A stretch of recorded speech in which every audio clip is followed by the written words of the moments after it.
Donc maintenant on est sur le stand de AS, donc avec Quentin et Mickaël. Donc parlez-nous un peu de votre société que les gens ne connaissent pas forcément. Bonjour à toutes et à tous. Donc effectivement, bienvenue sur le stand AS pour Asclepios Sécurité. Nous sommes un organisme de formation spécialisé dans différents domaines, dont le fil conducteur et la sécurité en général. Donc moi je m'appelle Quentin et je suis en charge de toute la partie formation, pilotage tout-terrain, navigation et préparation de voyage. Dans la société, nous sommes en tout cas les dirigeants tous issus d'unités spéciales. On a fait des carrières plus ou moins longues dans des unités, avec donc une expérience du monde outre-frontière, on va dire, hein, de zones plus ou moins isolées, plus ou moins dangereuses.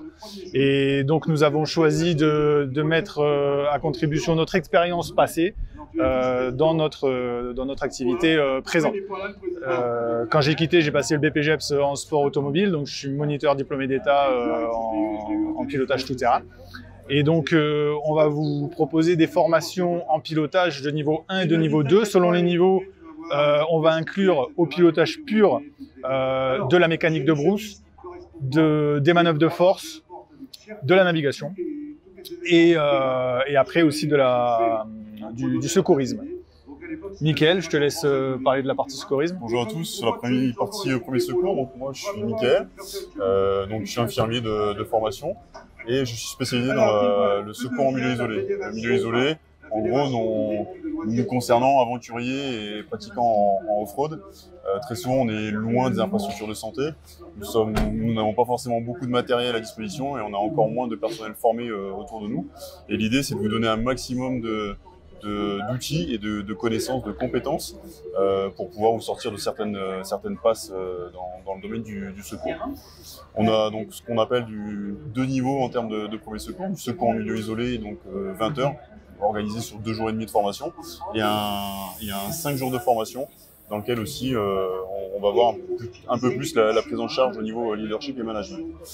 On a développé une formation qui correspond parfaitement au travail en off-road, en tout cas à vos excursions en off-road, qui allie 50% de conduite tout-terrain et 50% de premier secours en milieu isolé, et justement lié autour du véhicule et au contexte dans lequel vous allez vous déplacer.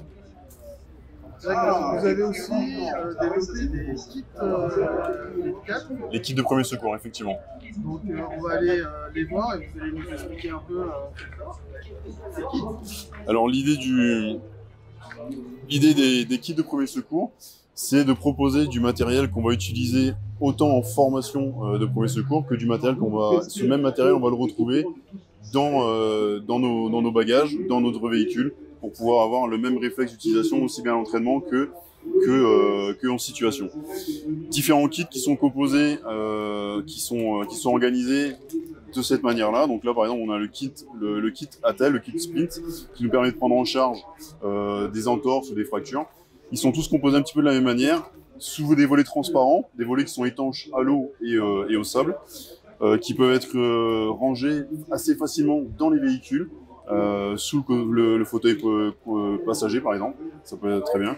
On peut aussi les mettre dans ce genre de poche-là, étanches, qui nous permet, une fois qu'ils sont ouverts, de pouvoir les refermer assez facilement. Différents types de kits, dont un qui s'appelle, qu'on a appelé le kit rallye, qui lui est composé d'une partie vraiment plus traumato, gestion des plaies superficielles, des plaies de première urgence, avec un accompagnement sur des médicaments, quelques conseils sur les différentes pathologies du voyage qu'on peut rencontrer assez rapidement en off-road. On a une troisième gamme de kits, qui ressemble à peu près à ce genre-là, qui lui va être plus sur la gestion des blessures en traumatologie et en décès évitable. C'est-à-dire que majoritairement, l'idée est de prendre en charge des blessures assez facilement, des blessures graves, mais avec peu de matériel. En gros, avec ce kit-là, on peut gérer tout ce qui va être les hémorragies des membres, les obstructions des voies aériennes, ainsi que le pneumothorax éventuel sur un accident de la route, suite à projection du corps à l'étranger ou projection de projectiles au niveau thoracique. Tous ces items sont aussi des items qui peuvent être délivrés, qui peuvent être commercialisés d'un point de vue individuel. Ce sont des items qui ont été choisis vraiment de façon très particulière, autant sur l'emport que sur le poids, donc le poids, le volume, la qualité du matériel aussi, puisque une bande ne ressemble, il n'y a rien de plus particulier qu'une bande qui ressemble à une autre bande, mais une bande qui va être plus efficace qu'une autre, ça c'est sûr. Tous ces items sont sélectionnés, ils sont surtout étayés par l'expérience et par les dernières recommandations aussi internationales, qui nous permettent de retrouver ce matériel assez facilement à l'étranger si on a consommé tout ce qu'on a besoin, tout ce qu'on a eu avant de partir. Ce sont des kits qu'on fait donc sur mesure, aussi bien par le contenant que le contenu. Donc, si vous avez besoin d'être accompagné là-dessus, on peut vous accompagner. D'accord. Et donc, vous êtes à Valloire sur le stand 11, le stand 11 dans la partie basse, à côté, pas très loin des télécabines. Allez. Tout à fait, super, merci beaucoup. Merci, et nous on continue notre petit tour. Allez, Merci, à la prochaine. Au revoir.